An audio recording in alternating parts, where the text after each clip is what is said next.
नहीं हो। अगर मेरी इच्छा है कि मैं भगवान की भक्ति करता हूँ, तो मैंने अपना मंदिर बना लिया, मैं भगवान की पूजा करूँगा, इसमें मुझे ब्राह्मण की से अथॉरिटी लेने की क्या ज़रूरत है? ऐसा नहीं कि जब ब्राह्मण मुझे उस चीज़ की परमिशन देगा और मुझे अलाउ करेगा तभी मैं एक अच्छा पुजारी कहलाऊँगा या अच्छा भक्त कहलाऊँगा भगवान का।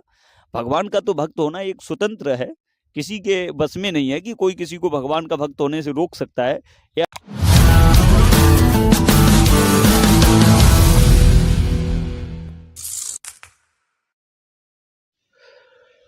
नमस्कार, स्वागत है आप सभी का द मॉन्क अकेडमी चैनल पर।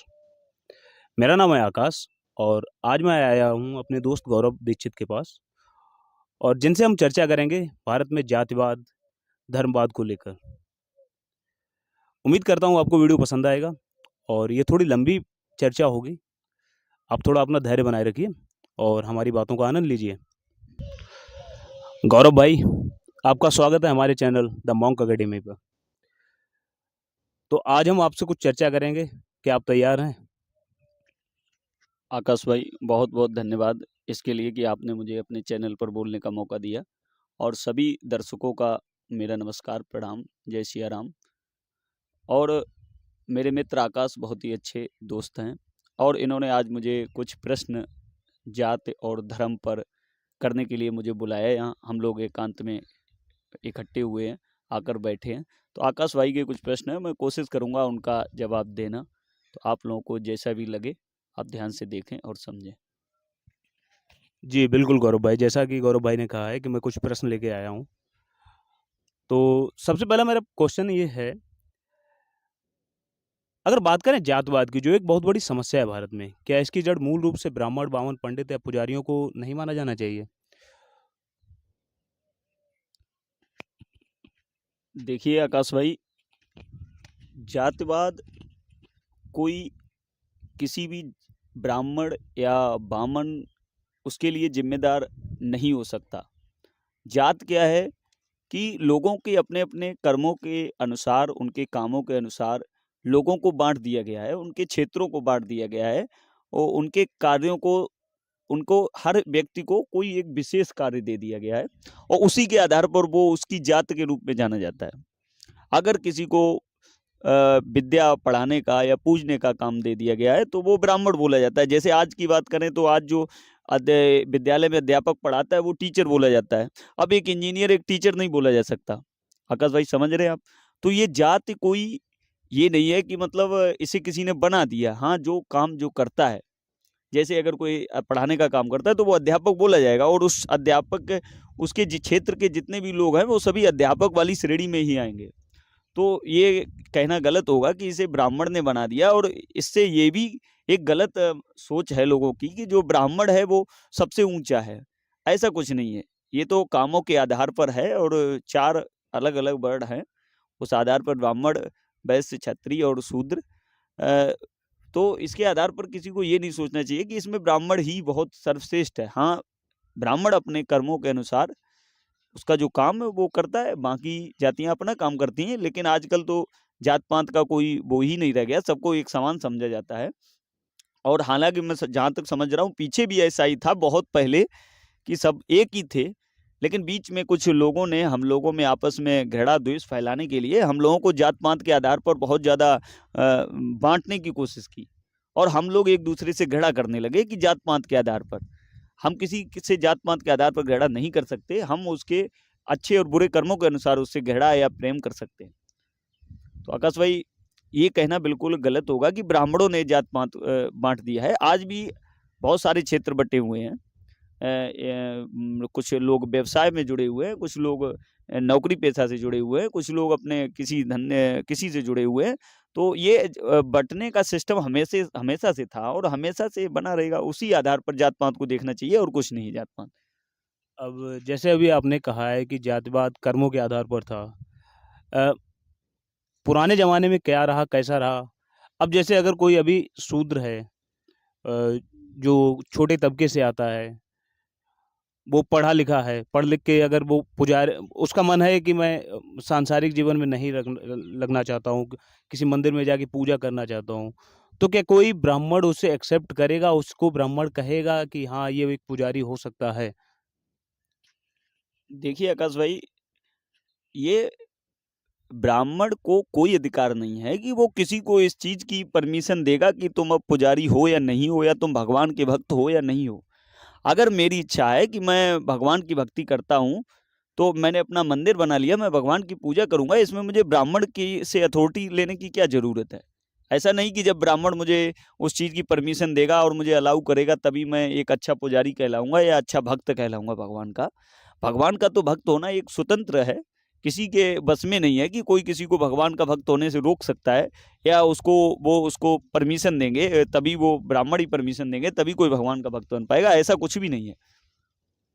मेरा कहने का मतलब है परमिशन की बात नहीं थी, एक्सेप्ट करेगा कि मतलब जैसे कोई नॉर्मल पंडित पुजारी मंदिर में जाते समय सारे ब्राह्मण एक्सेप्ट करते हैं कि मतलब हाँ ये उससे तिलक लगवाते हैं, इस तरह से एक्सेप्ट किया जाएगा या नहीं किया जाएगा? देखिए आकाश भाई, उनके एक्सेप्ट करने ना करने से कुछ भी नहीं होता है। उनके एक्सेप्ट करने ना करने से कुछ भी होने वाला नहीं है।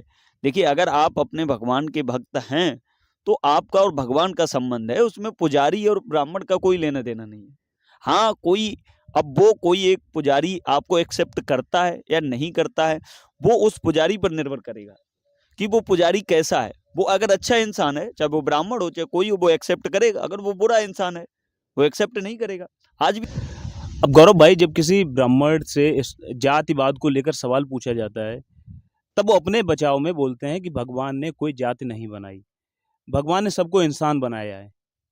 लेकिन जब हकीकत में देखा जाए तो जातिवाद में भेदभाव है। लोग जातियों से जज करते हैं एक दूसरे को, उनके सरनेम से जज करते हैं। अगर जातिवाद भगवान ने बनाई होती तो इंसानों में एक विशेष प्रकार का कोई पहचान चिन्ह बना के भेजता कि ये फला जाति का है, ये इस जाति का है, ये इस जाति का है। जैसे जानवरों में हमें पता चलता है कि उनकी जातियां हैं। गाय हमको दूर से मालूम पड़ती है, गाय है, भैंस ये दूर से मालूम पड़ती है, कुत्ता हमको दूर से मालूम पड़ता है। लेकिन कहते हम सब लोग उसको जानवर ही है, लेकिन वो उनमें जातियां अलग अलग हैं। तो इस पर आपका क्या विचार है कि अगर जब इंसान एक हैं, दिखने में एक जैसे हैं, तो यहाँ पर जाति कहाँ से आ गई? देखिए आकाश भाई, आपने बढ़िया क्वेश्चन किया है कि जब बात जात की आती है तो ब्राह्मण अपने बचाव के लिए कहते हैं भगवान ने सभी को एक बनाया है, लेकिन हकीकत में वो जात पात द्वेष भावना फैलाते हैं। यही कहने का मतलब है आपका। बिल्कुल। आपकी बात सही है, लेकिन आपको समझना होगा कि यहाँ पर बहुत गहराई से समझने की बात यह है आकाश, कि कुछ लोग क्या होते हैं कि अगर उन्हें उच्च पद पर बिठा दिया जाए, तो वो उस उच्च पद की गरिमा का ध्यान न रखकर उस उच्च पद की गरिमा का ध्यान न रखकर उस अपने उच्च पद का फायदा उठाते हैं, उससे लोगों को नुकसान पहुंचाते हैं।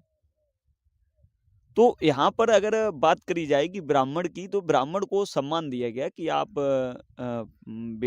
वेद पाठों का अध्ययन कराते हैं, भगवान पूजा पाठ कराते हैं। तो उनमें से कुछ ब्राह्मणों ने क्या किया, उसका दुरुपयोग किया।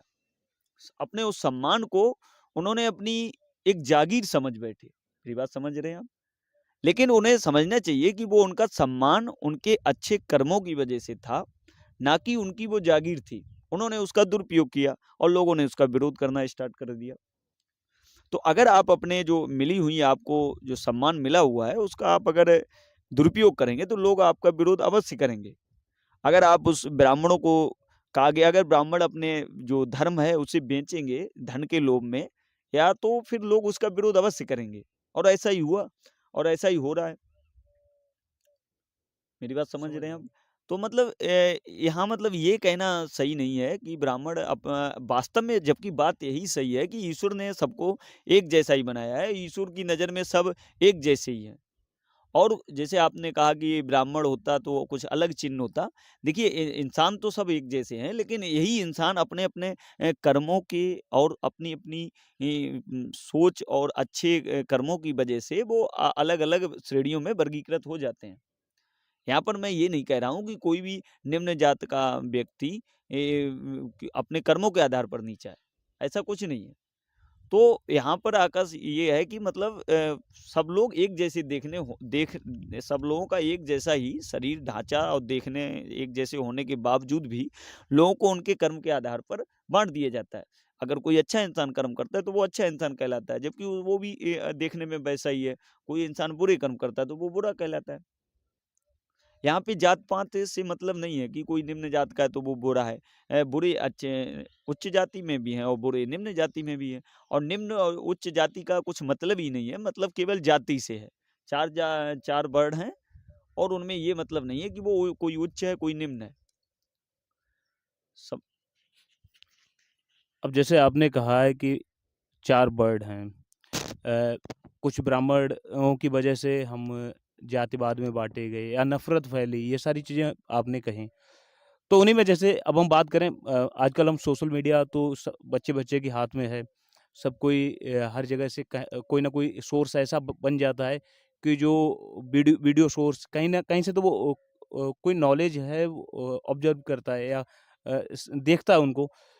तो बहुत सारे ऐसे वीडियोज़ हैं सोशल मीडिया पर जो दिखाते हैं कि महाराष्ट्र में एक समय ऐसा था कि जो शूद्र वर्ग के थे, तो उनको झाड़ू बाँधकर गली ब्राह्मण की गलियों से निकलना पड़ता था, नंगे पैर चलना पड़ता था।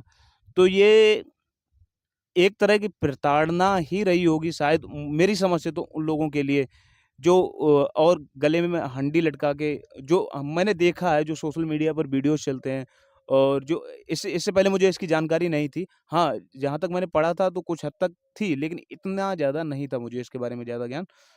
तब मैं आपसे ये पूछना चाहूँगा कि इस पर आपके क्या विचार हैं? मतलब ये किस तरह का बर्ताव रहा लोगों के साथ? इस तरह का तो बर्ताव कभी कोई ये जानवरों के साथ भी नहीं करता। अगर आप किसी भी ब्राह्मण के घर जाओगे तो आजकल फैशन भी है कुत्ते पालने का। क्या वो इंसान जिस घर में एक कुत्ता रह सकता है, उस इंसान के कदम आपकी गली में पड़ने से आपकी गली अछूत हो सकती है? देखिए आकाश भाई, मैंने जो अभी बात कही थी इस प्रश्न का उत्तर मैं फिर वहीं से देना चाहूँगा। मेरा कहने का मतलब ये है कि कुछ लोग जो उच्च पद पर बैठे हुए हैं, उन्होंने अपने पद का दुरुपयोग किया।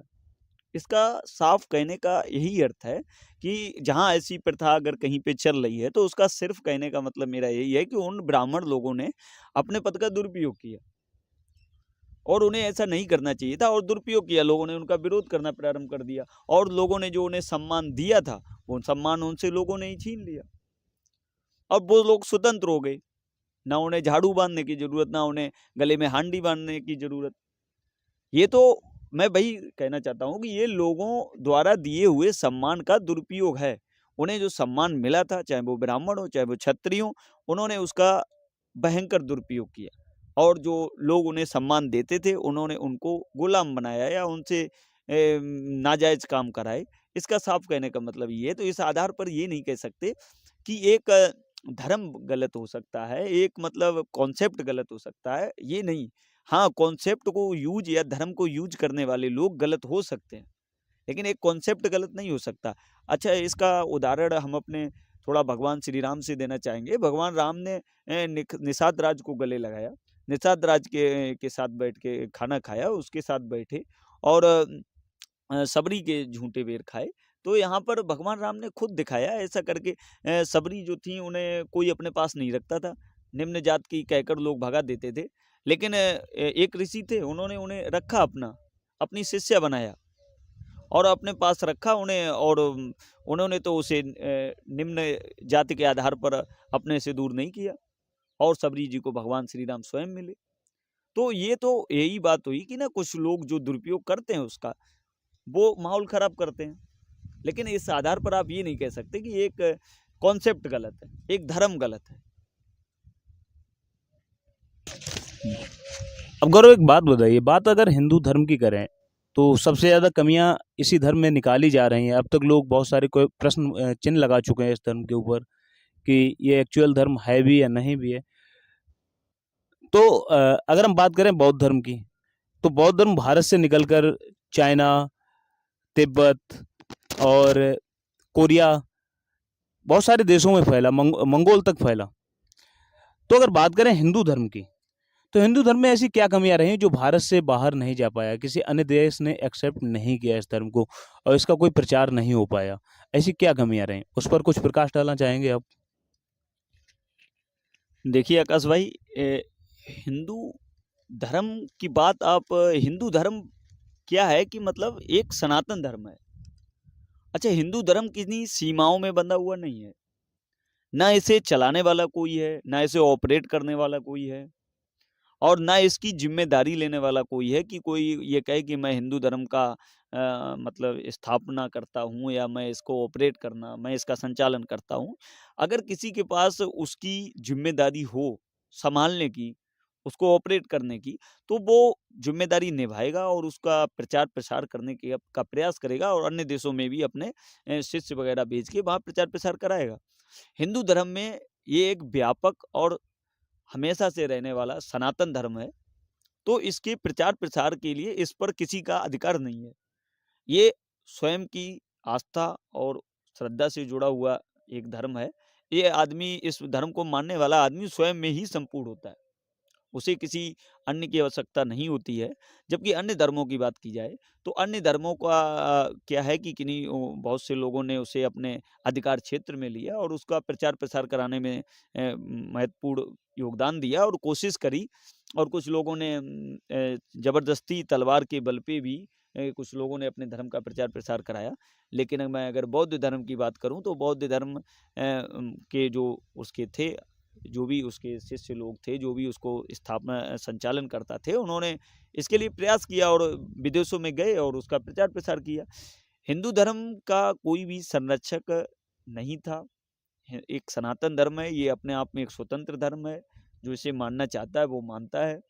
कोई इसके लिए वो ज़बरदस्ती या किसी पे ज़ोर दबाव वाली कोई बात नहीं है कि कोई इसे माने या ना माने। ये स्वयं की एक आस्था और श्रद्धा का विषय है, और ऐसी बात नहीं कि इसे विश्व में लोग नहीं मानते। आप देखें कि विश्व में हिंदू धर्म को और सनातन धर्म को मानने वाले हर देश में कुछ न कुछ परसेंट लोग अवश्य हैं। कुछ देशों को छोड़कर बहुत से देशों के जो हैं आदर्श भगवान श्री राम को मानते हैं। जैसे इंडोनेशिया देश है, वहाँ मुस्लिम कंट्री है, लेकिन भगवान राम को अपना आदर्श मानते हैं। तो जो यहाँ भगवान राम के आदर्शों को और उनके द्वारा बताए हुए सिद्धांतों को समझता है, जानता है, वो हिंदू धर्म को मानता है, सनातन धर्म को मानता है। अब जैसे आपने कहा कि इसका कोई पैगंबर नहीं रहा है, यानी जैसे अन्य धर्मों के रहे हैं, वो बौद्ध धर्म के गौतम बुद्ध रहे, जैन धर्म के महावीर स्वामी जी रहे, मुस्लिम धर्म के, इस्लाम धर्म के मोहम्मद साहब रहे, ईसाइयत के ईसा मसीह जी रहे। मतलब इस तरह का कोई पैगंबर नहीं रहा कि जो लोगों को गाइड कर सके, उनके आगे चल सके।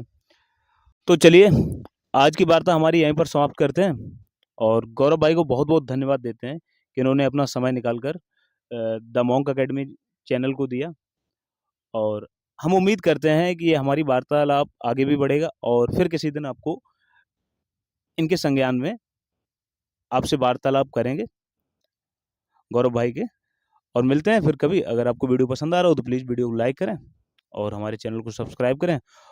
और अब इसी तरह के पॉडकास्ट हमारे चैनल पर आएँगे, वो भी रेगुलर, 1 सप्ताह में 1 तो आएगा ही आएगा।